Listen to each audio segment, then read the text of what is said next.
What's going on, guys? Welcome to Boosted Motorsports. So I just want to update you guys on a few things. I know a lot of people were asking about the whole hurricane thing. Oh, look at that, Cummins.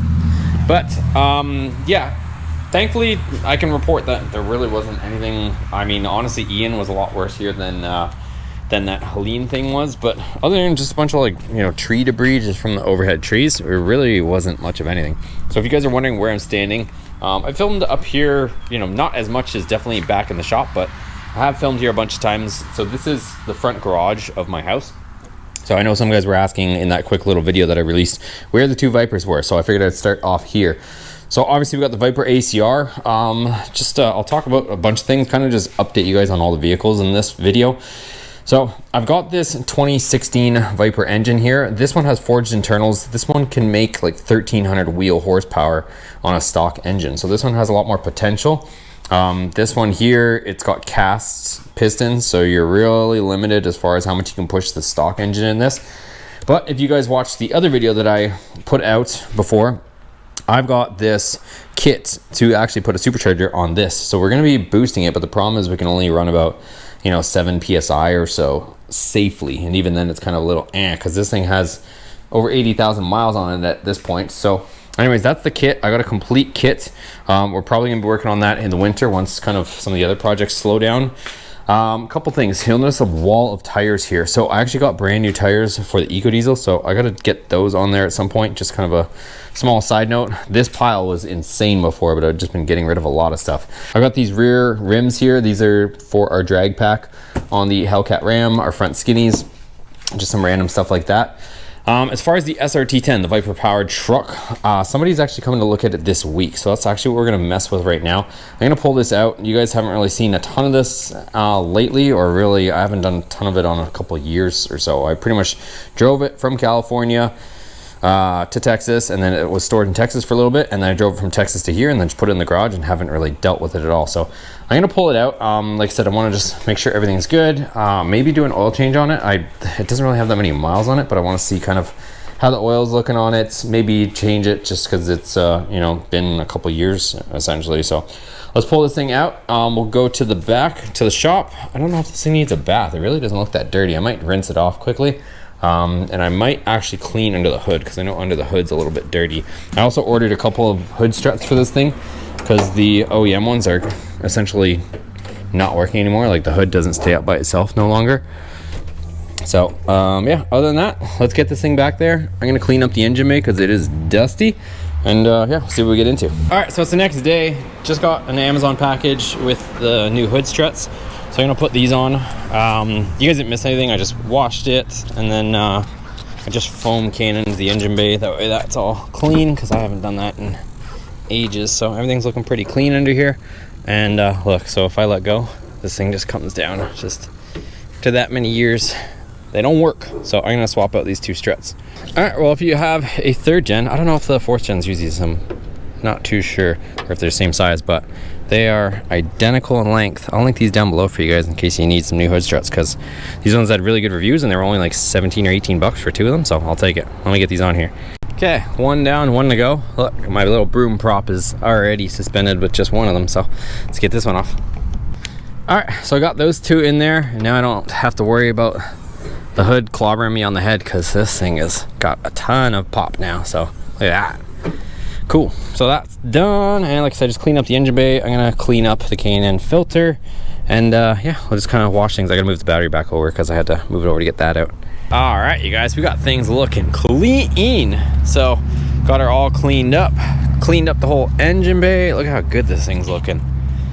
So I don't know if you guys noticed, but these brackets here, I took them off. If you guys own a Mopar, have ever owned a Mopar, you guys know that they don't put hardly any paint on any of their hardware. For example, like I really want to clean that nut up, but I don't want to let out all of the refrigerant out of the AC system. But yeah, she is looking really good. Got her all cleaned up.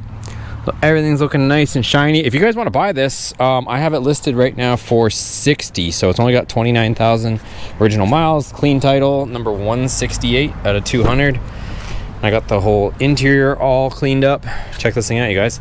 So if you guys aren't familiar with the commemorative edition, You can see here, number 168 out of 200. So they only made white with blue stripe SRT10s. You can't buy a white Viper powered truck. You could only buy one of these ones. So it was white with blue stripes, and they only made 200. So you'll never see, unless somebody painted it, you'll never see a white SRT10 truck. They're usually either red, silver, black, or yellow sometimes, but there's not any white ones. So that's it there. And then I even have the original mats, so SRT10, and we're just been protecting them with these mats on top. So kind of unique to the SRT10, or the commemorative edition I should say, is all the blue stitching. So you see all this blue stitching on everything. It's got blue stitching on the steering wheel from the factory, blue stitching on the shift knob, the shift boot, all blue stitching all throughout. So really nice unit. So this is ready to go. Like I said, if somebody wants this, somebody's supposed to be coming to look at it tomorrow or Wednesday, but somebody else maybe wants to take it. I have all the original stuff for it. So original wheels, original headlights, original grill inserts. It's got electric cutouts on it right now, but I have the original Y pipe as well, because I modified a second Y pipe that I ended up picking up. So I can put this thing back to 100% original. Also, you'll notice it's got some drop springs in the front, and then I took off the drop springs in the rear when we towed the Hellcoda over here as well. But right now we've got pretty much the old and the new, you guys. So this is kind of like the old SRT pickup truck. This is our new version if Dodge or Ram or Mopar ever made one. So I'm gonna clean this thing up because this thing is really dirty. I don't know if that can get picked up by the camera, but there you go, super dirty. So I'm gonna give this thing a bath as well, and then we can kind of see what they look like side by side. I haven't had these things out for a while next to each other. All right, guys, well, it's a few days later. You'll notice that the two trucks are not right here at the moment. So it was about to start pouring rain, so I moved the trucks. I actually managed to clean the Hellcat Ram, but I moved it back in. You guys didn't miss anything there. But as far as the SRT10 itself, the guy that wants to keep looking at it, he keeps like rescheduling. So truck is still available at the moment. Again, if you guys want a badass truck, definitely hit me up. You guys can contact me. I'll put my email down in the description below. If you guys want the SRT10, again, 29,000 original miles, clean title. We've owned it since it was pretty much new, but it's now a few days later. I've been working on the 426 3-liter Whipple Dakota, but now I swear, all in one video, we went from one hurricane to now another. So Helene ended up going up to the Big Bend of Florida, and now we've got this new one that was supposed to just be some rain, and it is now called Milton. So right now it is Sunday midday, and it is about to apparently start raining tremendously. So there's a big storm system that's supposed to bring a bunch of rain before the hurricane even comes. So we're supposed to get like 10 inches of rain, and then we're supposed to get all the rain and water that this Hurricane Milton is supposed to be bringing. So I'm probably standing outside at the only time in the next probably 5-6 days at least that it's not going to be raining outside. So I wanted to just kind of update you guys on that, kind of show you where everything's at. This one is headed straight for Tampa, you guys. If you guys do or don't know, I'm in Lakeland, Florida, which is like 25 minutes outside of Tampa to the east. But yeah, so we've got, I'll show you guys what's going on in here, but let me take you guys for a little tour. So this is our property, our parts Dakota, which I think I've shown you guys in another video. And then because we have so much stuff in the shop right now, you guys saw the front garage has the 2 Viper powered vehicles in there. We've got the Viper GTS ACR, and then we've got the SRT10. Back here is where I've got my 24-foot enclosed trailer. We've got this Challenger parts car, which I'm still not too sure what I want to do with. And then we've got our open deck trailer.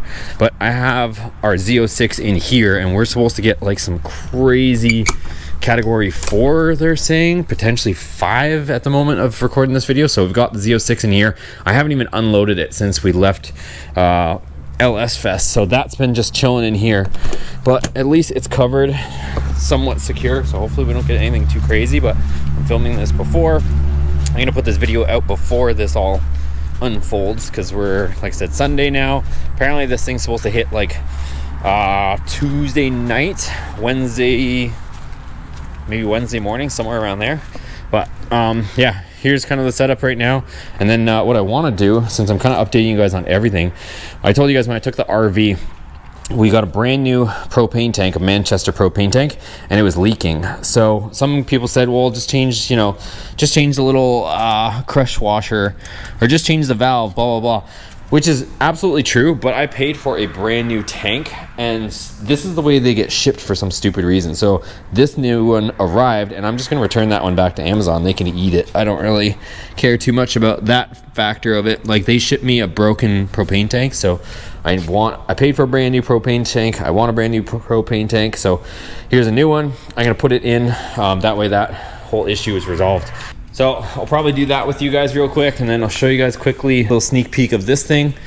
So I ended up putting the oil cooler right here.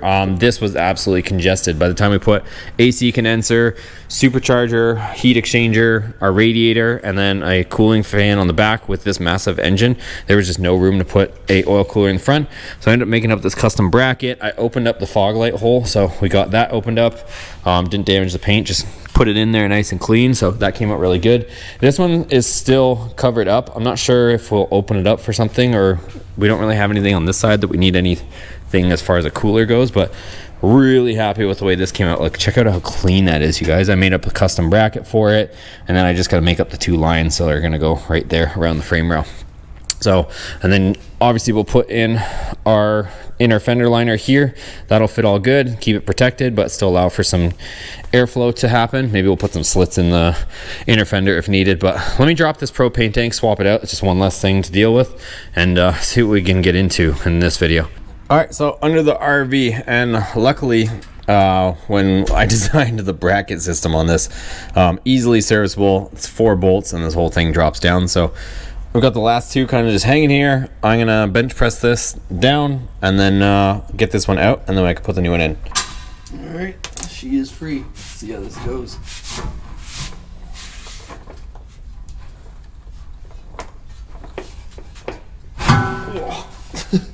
All right, it's out.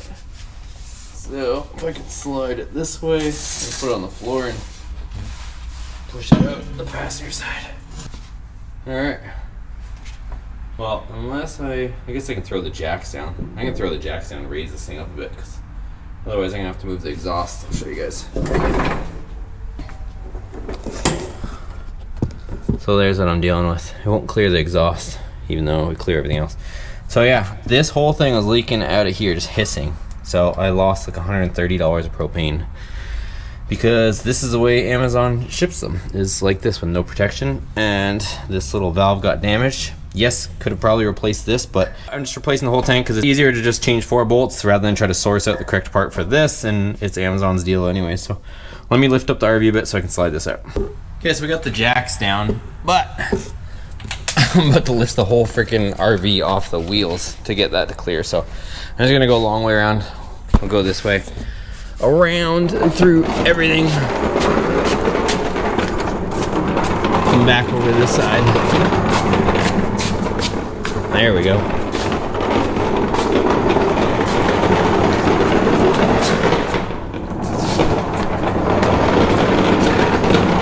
So they're identical, but there is the broken one. Here is the new one. Let's get it in.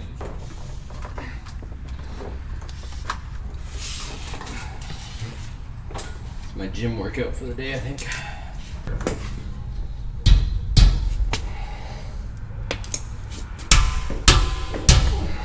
You want to tell the audience what's going on over here with this tape measure? Yeah, so we have these 2 oceanic submarines that went to go visit the Titanic, and they don't work. Well, after struggling tremendously with this, We're going to do some Canadian math. look at So that. we got 26 and a quarter. Over here, we have, that's not 26 and a quarter. So all of our holes that we had drilled for that, and not only that, but check the width. Actually, we haven't checked that. It was like I was struggling to get them in my L brackets. 14 and a quarter. Yeah. So, and when you measured across, it was 1/8 of an inch wider, right? Well, this is 14 and a quarter. Yeah. Just under. Right. This is 14 and a quarter strong. So even that's different.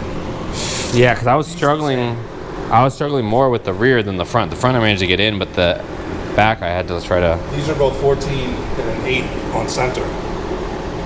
Oh. So they're wider and narrower. So moral of the story: valve. gotta replace it. We doing valve things. All right, let's do that. All right, so here, Dennis will be our demonstrator. Bad. Good. So some people are saying it was a packing nut in here, but it's got a little plastic plunger. I don't know if you guys will be able to see that. Right there. Let me actually switch cameras. All right, so here, now you guys see the crack in that plastic? It's right there. Look at that. You can see your freaking fingerprints with this, Dennis. Very nice. Somebody's gonna steal your identity. Great. So, Not off an iPhone. so that crack, whoa, Settle down. that crack is our problem. It was leaking through there and then back out the valve, and then we just took the other one out. This one's fine. So should be a fairly easy fix, and probably didn't have to take the whole tank out, but live and learn and eat tacos. All right, so tank's back in. We put the new valve in. This one fits perfectly, obviously, so that job is done. So it's the next day. Me and Dennis went and grabbed some tacos. You guys didn't miss much action there besides some really good tacos. But yeah, this is the front setup. So SRT10 is chilling here.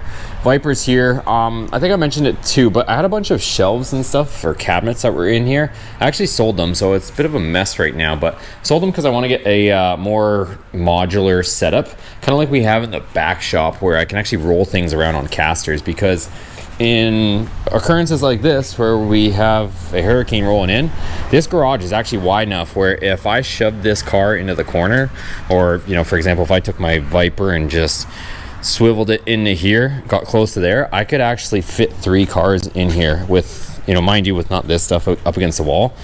This is wide enough. If I squeeze everything over, I could actually squeeze 3 vehicles in here if I needed to. So essentially I could literally wind one into that corner, wind one into this corner, and then shove one, just drive one straight back into the middle, and I could have 3 cars safely in this garage. But right now it's just a disaster with parts and all sorts of stuff all over the place at the moment. So I'm gonna show you guys kind of a little bit of hurricane prep if you guys have never done anything like this. Yes, I know I always get made fun of that. And here's the Eco Diesel, by the way. You'll notice that if you are not from Florida, you will usually get made fun of for prepping for a hurricane if you're not a native Floridian. But I don't care. I would rather, be safe than sorry. Not that there's anything too crazy happening, but I'd rather do a little bit of prep and, not have any issues than none at all. So right now they're calling it that it's like 700 miles away from the Florida Peninsula right now, and it's already a category 4, you guys. So this thing is gonna be a monster. They're saying it's gonna, weaken as it makes landfall, so it might only be a 3 or a 2, but either way, this thing is coming in hot.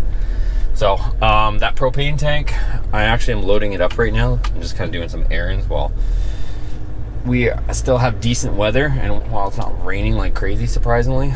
I'll show you guys. I kind of put down a row of bricks rather than like sandbags. So I've got these bricks that I always usually use. So I made a line of bricks right here up against the shop, just so, because for whatever reason when they made this place, I don't know if you guys can see it, there is a fisheye on the camera, but when they poured this front concrete pad, it's like stupid, honestly, but it's downward sloping. It might be level, but I always watch rain land on this and drive itself into the garage doors, so that way it hits this wall of bricks that I've tightly kind of knit up against here, and it can spit the water off the side of the concrete pad instead of just driving it at my garage doors. Also, kind of a blessing and a curse at the same time, this concrete pad is dead level with the concrete into the shop. Makes it nice for lowered cars, but again, when rain's just coming here, that's why I had to glue these rubber strips down below the garage door, is just to keep water from driving in. At some point, I would like to maybe cut out a little drainage channel right here. That way water coming in can drop into the drainage channel and spit it out the sides of the concrete pad, but kind of just another thing. So RV is fixed. This is the setup, you guys. This is kind of where everything is gonna lay. Check out how close this is. So this garage door at some point, if you guys happen to know, or you guys live in Florida and you have a garage door company that is reasonable, or if you happen to own a garage door company and want to help me out, I want to make this garage door go straight up the wall.